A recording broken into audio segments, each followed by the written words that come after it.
What's going on, guys? MMA Outlaw back here with another video, and today you see every important fighter from the last UFC Mexico City event behind you in a gold box, and next to them is a white box containing their next opponent. And so let's jump right into it, starting from the bottom right corner. We have Emmanuel Rodriguez coming off of a nasty KO against Kevin Borjas, a very good performance.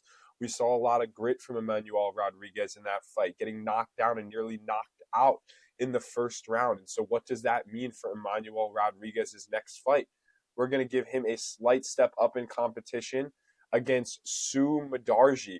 I know Sumadarji is currently matched up against another Mexican flyweight, Jesus Aguilar. I think regardless of whether Sumadarji wins this fight against Jesus Aguilar and loses this fight against Jesus Aguilar, Emmanuel Rodriguez would be a great next step for both of their careers. It would be a very winnable fight for Sumadarji. Sumadarji, we've seen him in some absolute wars. I'm sure everyone remembers that fight between Sumadarji and Matt Schnell. That one was an absolute classic, an instant banger. And so Emmanuel Rodriguez getting Sumadarji, a very beatable opponent, someone who he can take down, someone who he can back up against the fence. But Sumadarji as well, getting a shorter, young prospect in Emmanuel Rodriguez, who, we haven't seen really tested in deep waters that much. We've seen Kevin Borjas knock him down early, but Kevin Borjas is someone who fades. And so can Sumadarji piece him up in the later rounds? I'm not sure. I think this would be a very favorable matchup for Emmanuel Rodriguez, and I think this would be a good matchup to keep the flyweight division kind of moving along, regardless of whether Sumadarji wins or loses coming up against Jesus Aguilar. And so our first matchup that we're going to be making after UFC in Mexico City is Emmanuel Rodriguez versus Sumadarji. And so moving on and upward, Edgar Chairez with somewhat of a concerning performance against Felipe Bunes. Felipe Bunes jumping on the back and absolutely dominating the control the entire fight.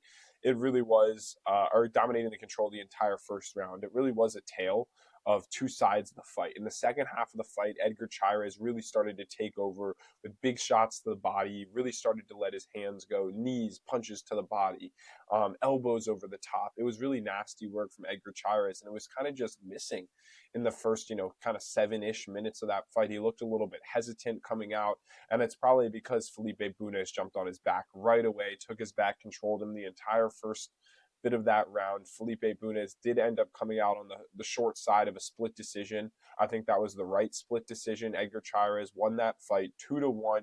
And so what does that mean for Edgar Chairez's next matchup? So Edgar Chairez will be facing Tim Elliott.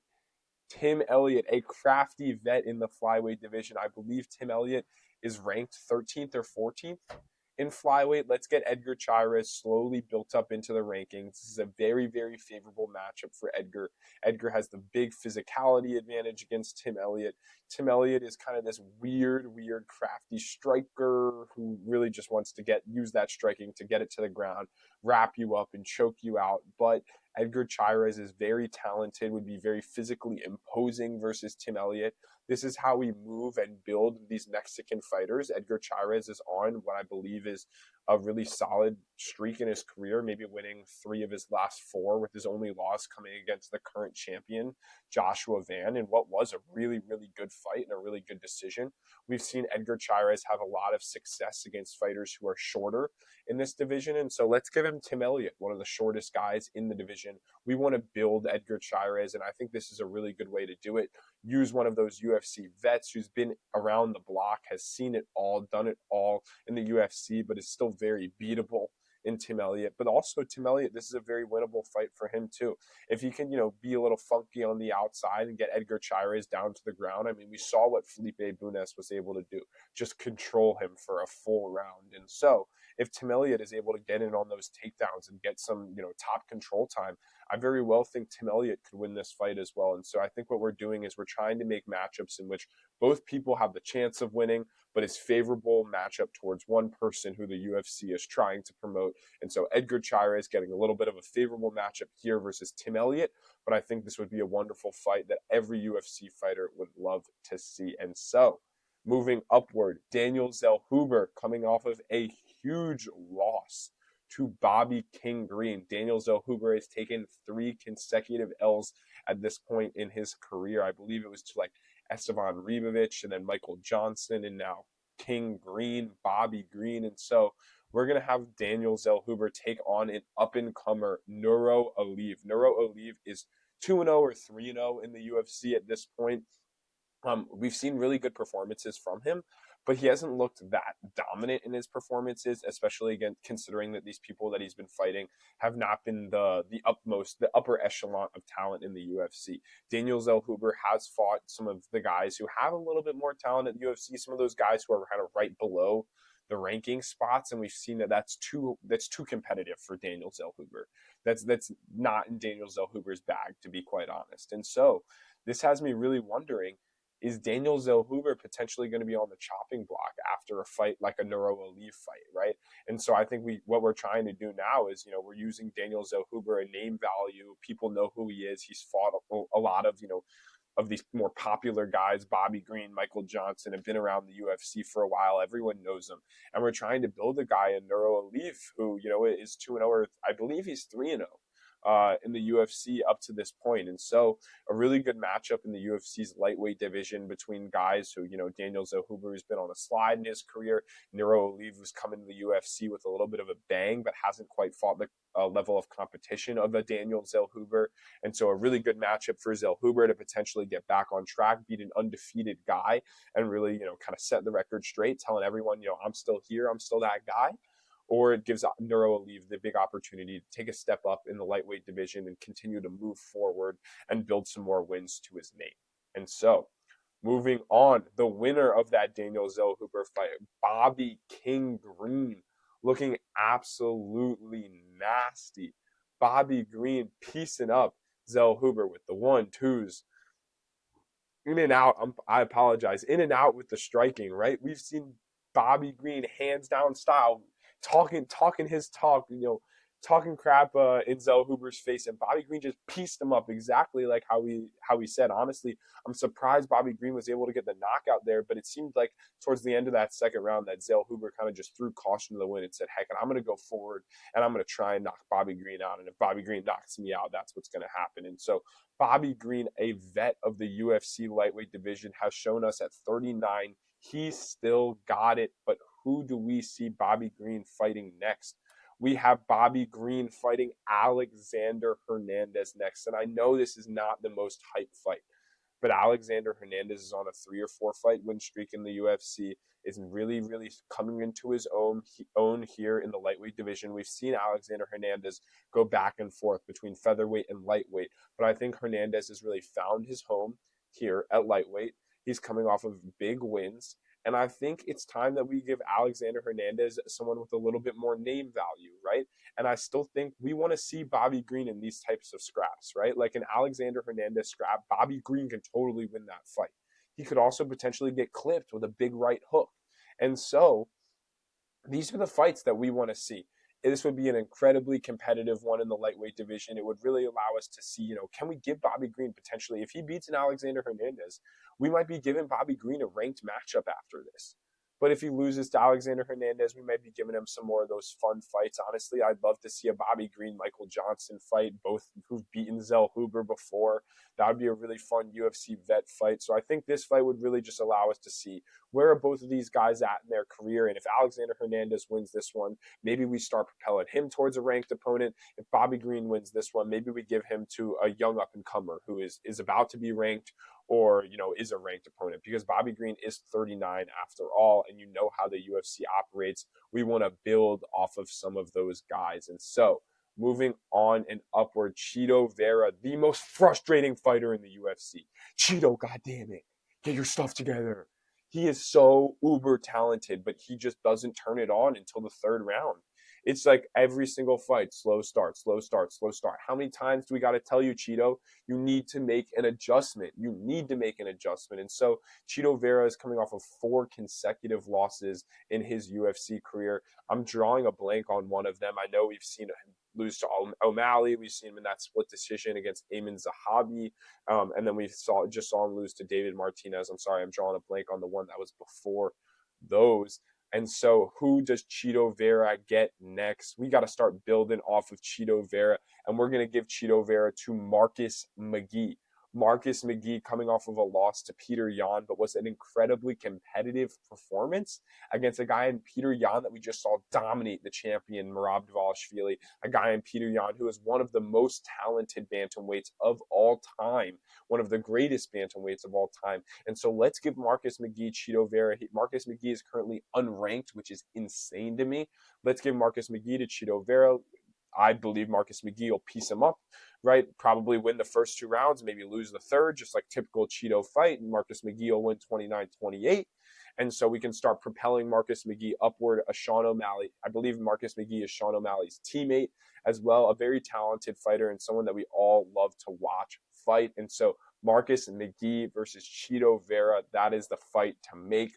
Moving upward, we have David Martinez coming off of a big win against Chito, and we have him matched up against Song Yadong. Song Yadong, again, coming off of a big loss to Sean O'Malley. And Song Yadong has kind of been a staple in that 5 to 10 of the bantamweight rankings, more like 5 to 8, where he's just slightly worse than the top echelon of guys, but he's a lot better than the 10 to 15 range. And so this really allows to see where is David Martinez. These are kind of mirror styles as well. David Martinez likes to blitz in, is really fast in and out. Same with Song Yadong, really explosive strikers. So this one would certainly be a striker's delight, something that everyone would be excited to see. And so I think this is the matchup we got to make. This gives David Martinez, who will probably be ranked 9 in the bantamweight division come Tuesday. Song Yadong, who I believe is ranked like 5 or 6 in the bantamweight division. It gives Yadong an opportunity to bounce back after that decision loss to O'Malley. It gives David Martinez the opportunity to propel himself forward, continue to propel himself forward in this division. It's incredible. David Martinez only has, 3 fights in the UFC, maybe 4 max. And so really, really incredible work that we've seen thus far from David Martinez. And so let's give him Song Yadong and evaluate where both of these guys are at in their career. And so I know you do not see Brandon, the Assassin Baby Moreno, on this graphic. And that's because I really think the Assassin Baby should take some time off. I will go just head over to, I know these Tapology rankings are off-centered for you guys. You got like Joshua Van stepping in at 1. Man, they got Brandon Moreno down here, and I know Brandon Moreno beat like an Amir Albazi, and so I think maybe you give Brandon Moreno to a guy like maybe like a Steve Erceg.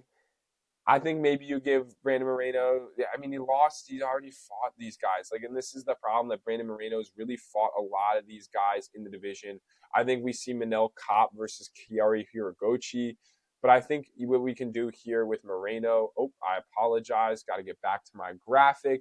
I think what we can do here with Moreno is potentially give him a Hiragochi, potentially give him a Kape, or if we want him to take an even further step down in competition, we could give him a guy like Tim Elliott if we don't want to match him up against Edgar Chairez, or we could do like a Brandon Moreno, Edgar Chairez type matchup and really do Mexico v Mexico and see where these guys are at. But I think Brandon Moreno should take a lot of time off. The Assassin Baby, we love to watch him fight, but he just did not look too good in this fight. Lonnie Kavanagh absolutely pieced him up. And so that gets us onward to the Lonnie Kavanagh matchup. Who are we going to match up Lonnie Kavanagh with, coming off of his huge win against Brandon, the Assassin Baby Moreno? And Lonnie Kavanagh is going to draw Brandon Raw Dog Royval. Brandon Raw Dog Royval, we've seen him in absolute scraps before. He was in a scrap with the champ Joshua Van. I think Brandon Royval might be the king of split decisions. Let's head back over to these flyweights. Yeah, he lost that unanimous decision to Josh Van. We saw him get TKO'd. He won a split versus Tyra, won a split versus Moreno, lost I don't know why. Maybe he just wins the splits. That's what it is. Brandon Raw Dog Royval just wins the split decisions. And so I think this fight would be an absolute scrap. I think it would be super, super, super fun to watch.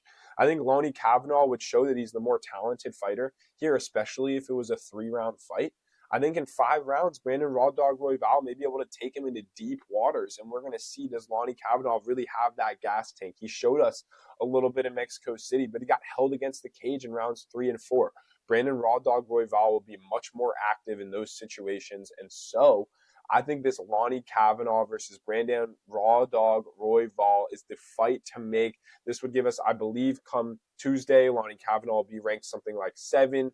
I know Brandon Royval is ranked around that 4 spot in the flyweight division. This gives Lonnie Kavanagh the opportunity to keep moving forward. You just saw right there when I went and showed you the Tapology rankings. Royval is coming off of 2 straight losses, a TKO to Kopp and a loss to Joshua Van as well. And so this gives Raw Dog Royval a step down in the competition, fighting someone a little bit younger in the game, an up and comer in the UFC, gives him the opportunity to get back on the right track. But Lonnie Kavanagh getting a big opportunity to jump up in the rankings, potentially after this one, maybe this one and one more, but maybe after this one, we could see a Lonnie Kavanagh title shot one day. I know there are a lot of contenders at flyweight right now. We got Manel Kopp, we got Hiragochi, who I think those two should probably fight to draw into the winner of Joshua Van versus Tatsuro Taira. But we also have Pantoja sitting on the sidelines off of his injury, and Pantoja deserves an opportunity at that title. So a lot going on in the flyweight division, but Lonnie Kavanagh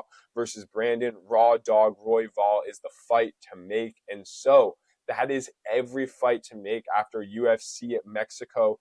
Thank you guys so much for joining me. You know these videos are going to drop every single Monday after every event. And so make sure that you like and subscribe if you're enjoying the content, and stay tuned for the next video. Peace.